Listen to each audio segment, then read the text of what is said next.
بسم اللہ والصلاۃ والسلام علی رسول اللہ۔ آج کس نمبر 9 ہے جی عقیدہ توحید کے حوالے سے، اور ہم اللہ رب العزت کی ذات اور صفات کے حوالے سے گفتگو کر رہے ہیں۔ پھر اس کے بعد عقیدہ توحید کو واضح کروں گا، پھر اس کے بعد شرک کو، اور ہم یہ وابیوں کی بندیوں کے کان کھینچ رہے ہیں، ان کی عقل ٹھکانے لگا رہے ہیں کہ توحید کی آڑ میں مسلمانوں پر شرک اور کفر کے فتوے لگاتے رہتے ہیں، کہتے ہیں جی فلاں ان کا عقیدہ شرکیہ، فلاں عقیدہ شرکیہ، حالانکہ تمام اہل سنت نے اکابرین علیہ سنت نے ان چیزوں کو واضح کیا ہوا۔ آج ہم اس حوالے سے اس عقیدے کے حوالے سے گفتگو کریں۔ آج کس نمبر 9 ہے کہ دنیا کی زندگی میں اللہ رب العزت کا دیدار نبی کریم علیہ الصلوۃ والسلام کے ساتھ خاص ہے، جیسے کہ شب معراج اللہ رب العزت کا علیہ الصلوۃ والسلام نے دیدار کیا، ٹھیک ہے جی۔ اب اس والے سے اختلاف ہے، بعض لوگ کہتے ہیں کہ آپ نے حضرت جبریل علیہ السلام کو دیکھا، یا بعض کہتے ہیں کہ آپ نے خواب میں اللہ رب العزت کا دیدار کیا، لیکن صحیح موقف یہ ہے کہ دنیا کی زندگی میں اللہ رب العزت کا دیدار نبی کریم علیہ الصلوۃ والسلام کے ساتھ خاص ہے، اور آپ نے سر کی آنکھوں کے ساتھ جاگتے ہوئے اللہ کا دیدار کیا۔ لیکن بہرحال اگر کوئی اس کا انکار کرتا ہے تو ایسا شخص گمراہ نہیں ہے، اور نہ ہی اہل سنت سکھاتے ہیں، کیونکہ اس والے سے اختلاف ہے۔ اب دوسری جو بات ہے کہ خواب میں اللہ رب العزت کا دیدار ہو سکتا ہے، پھر تیسری جو بحث ہے وہ یہ ہے کہ آخرت میں جنت میں اللہ رب العزت کا ہر مسلمان کو دیدار ہوگا۔ تین بحثیں، اور یہ تین بحثوں کے حوالے سے ہم تفصیل کے ساتھ گفتگو کریں گے، لیکن سب سے پہلی بحث ہے کہ دنیا کی زندگی میں اللہ رب العزت کا دیدار یہ نبی کریم علیہ الصلوۃ والسلام کے ساتھ خاص ہے۔ اب اس حوالے سے اگر ہم اہل سنت کی کتابوں کو دیکھیں جو شروع سے ہی چلی آ رہی ہیں، کابرین علیہ سنت کا موقف سامنے رکھیں، تو وابیوں دیوبندیوں تم بھی غور و فکر کرو، یہ سنی جو بیان کرتے رہتے اپنی طرف سے بات نہیں کرتے۔ اب یہ دیکھیں المعتقد المنتقد کتاب ہے، اس میں موجود ہے ان رؤیتنا له سبحانہ تعالی جائزۃ عقلا فی الدنیا والآخرہ واتفق اہل السنہ علی وقوعها فی الآخرہ واختلفوا فی وقوعها فی الدنیا، کہ اللہ رب العزت کی جو رؤیت ہے، دیدار ہے، یہ دنیا میں جائز ہے عقلا، ٹھیک ہے جی۔ اور آخرت میں تو اہل سنت کا اس بات پر اتفاق ہے، آخرت میں جنت میں اللہ رب العزت کا دیدار ہوگا، دنیا میں ہو سکتا ہے یا نہیں ہو سکتا، تو اس حوالے سے اختلاف ہے۔ اب نبی کریم علیہ الصلوۃ والسلام کو اللہ رب العزت کا دیدار ہوا، سر کی آنکھوں سے اللہ رب العزت کا آپ نے دیدار کیا دنیا کی زندگی میں۔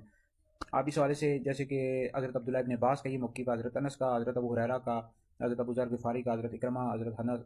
حسن، حضرت احمد بن حنبل، ابو الحسن اشعری، سب کا یہ موقف ہے کہ نبی کریم علیہ الصلوۃ والسلام نے دنیا کی زندگی میں اللہ رب العزت کا دیدار کیا شب معراج۔ لیکن اگر کوئی شخص یہ دعویٰ کرتا ہے کہ اس کو جاگتے ہوئے اللہ رب العزت کا دیدار ہوا، تو ایسا شخص دار اسلام سے خارج ہو جائے گا، کیونکہ نبی کریم علیہ الصلوۃ والسلام کے ساتھ خاص ہے، ٹھیک ہے جی۔ تو وہاں خواب میں اللہ رب العزت کا دیدار ہو سکتا ہے، تو یہ تمام صحابہ کا یہی موقف ہے، حضرت ابن عباس کا، دیگر تمام صحابہ کا، کہ حضور علیہ الصلوۃ والسلام کو اللہ رب العزت کا دیدار ہوا جاگتے ہوئے سر کی آنکھوں کے ساتھ۔ اب اس حوالے سے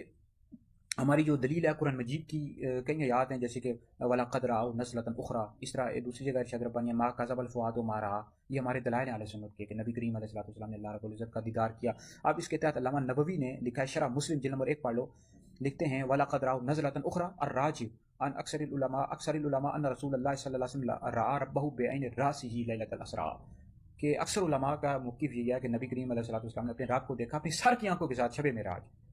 ٹھیک ہے جی۔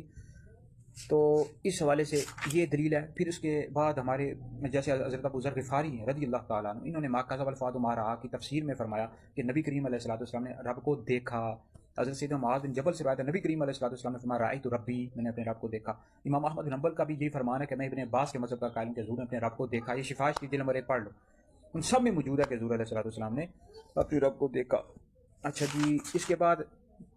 یہ جو منکرین ہے نا، کہتے ہیں کہ حضور علیہ الصلوۃ والسلام نے اپنے رب کو نہیں دیکھا، وہ جو قرآن پاک کی آیت ہے لا تدرکہ الابصار، اس سے استدلال کرتے ہیں، حالانکہ وہاں احاطے کی نفی کی گئی ہے، رؤیت کی نفی نہیں ہے۔ تو اب ابھی جو بندیوں کی آپ کو پتہ ہے بری عادت ہے کہ وہ قرآن پاک کی ایک آیت کو سامنے رکھ کر رزلٹ نکالتے، جبکہ اہل سنت جو ہیں قرآن پاک کی جو دونوں طرح کی آیات ہوتی ہیں ان کو سامنے رکھ کر موقف واضح کرتے ہیں، تو دونوں طرح کی آیات ہیں، وہاں احاطے کی نفی ہے، رؤیت کی نفی نہیں ہے۔ اس طرح جو ابھی دو بندی ہیں، وہ یہ جو ام المؤمنین عائشہ صدیقہ کا فرمان ہے، قالت من حدثک ان محمد رأى ربہ فقد کذب، کہ جو بندہ تمہیں یہ کہے کہ حضور علیہ السلام نے اپنے رب کو دیکھا تو اس نے جھوٹ بولا۔ حالانکہ ام المؤمنین عائشہ صدیقہ کا اپنا یہ ذاتی قول ہے، حدیث نہیں ہے، ابن عباس کا جو قول ہے، اس حوالے سے کئی صحابہ کا یہ موقف ہے کہ حضور نے اپنے رب کو دیکھا۔